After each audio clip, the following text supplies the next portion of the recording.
Hi guys, happy Veterans Day. Book called Lunch Money, and it is by Andrew Clement. And if you know the book Frindle, he is the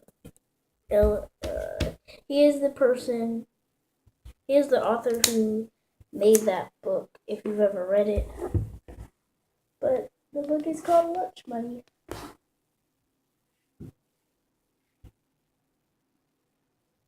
So yeah, we're going to be reading it today. I'm only going to read about 2 chapters.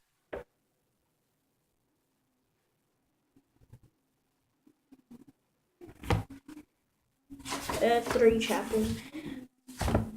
So let's get started. Here's the first page. And there's no pictures in this book, so chapter 1 is called Talent. Greg Kenton had heaps of talent. He was good at baseball and even better at soccer. He had a clear singing voice, and he also played the piano.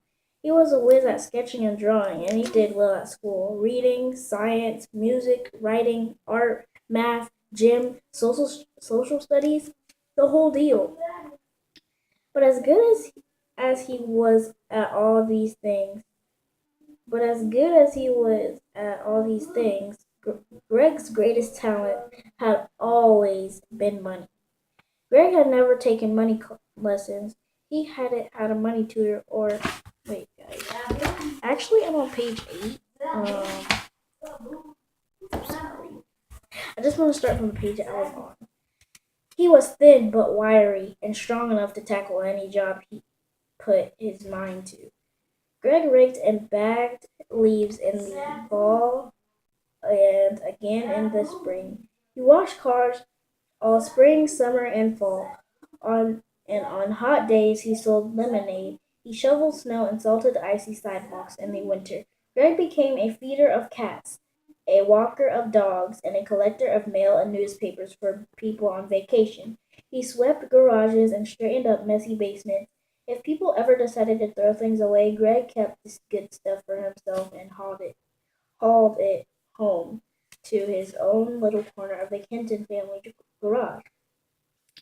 And when he had collected enough interesting junk, Greg would drag it all out to the end of the driveway, put up a sign, and hold a sale. Neighborhood money filled Greg's pockets in the way rain fills puddles. For example, consider what Greg earned just from shoveling snow.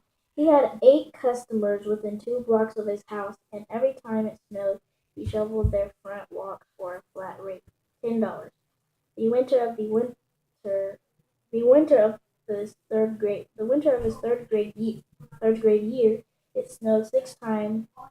6 times. In the winter of his fourth grade year, it snowed 5 times, and 11 snowfalls times 8 customers equals 88 shovel sessions times $10 for each one equals $880. $880, which isn't a lot of money and to a 9-year-old. $880 was a lot of money to anybody. It hadn't taken Greg long to become the family banker, and his mom and dad were running late for a movie on a Saturday night. Greg was happy to lend them $20 as long as they signed his little record book and promised to repay the money, and his parents got special treatment. They didn't have to pay. Are you reading Lunch Money? They didn't have I to. read that book. They didn't have to pay Greg's usual lending fees. After all, they didn't charge him for the food he ate or for the safe warm bed or the safe warm Let bed. me see something. What up? What up? Okay. Warm bed he slept in every night, so that seemed fair. But his 2 brothers had to pay the regular rate. If his older brother needed an extra $5 to get that new baseball glove in time to break it in before the Babe Ruth Ruth tryouts.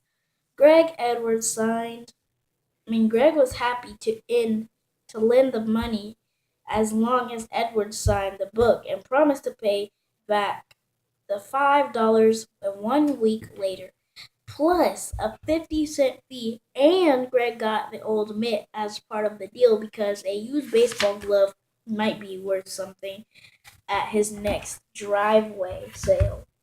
And if Ross just had to have the hot new CD the instant it arrived at the music store, he knew his little brother would be happy to help for a fee.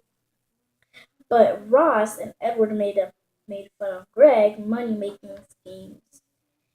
They called him Scrooge and Mr. Cashman and Old Moneybags and some needed money and some other nicknames too.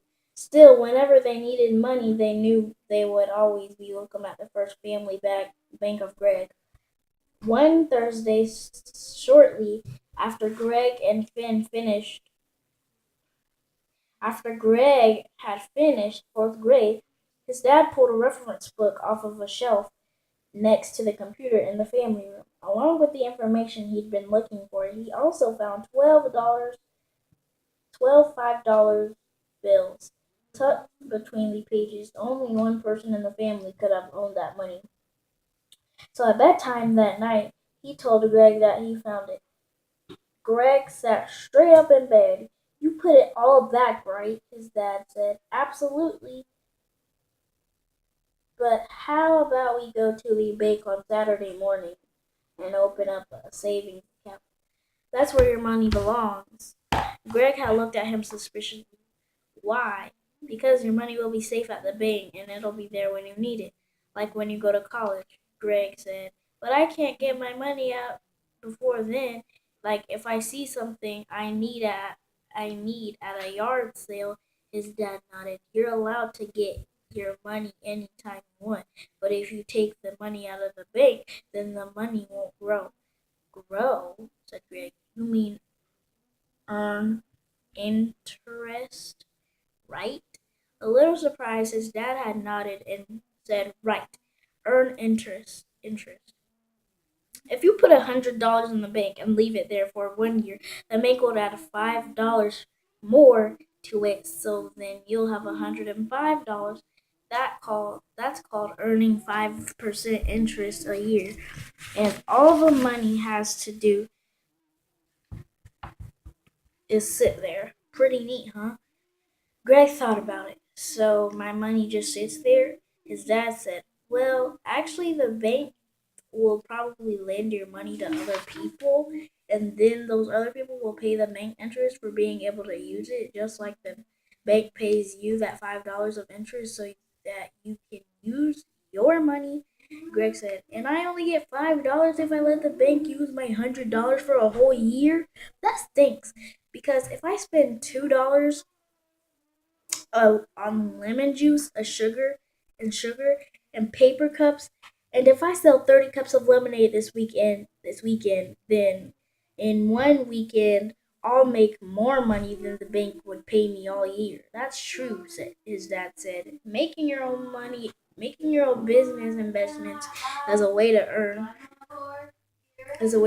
more money, but as more money faster, as long as you make good investments. But if you keep hiding money around the house, it could get lost or stolen." "But what about your comic books?" Greg asked. "You keep your whole collection right here in the house."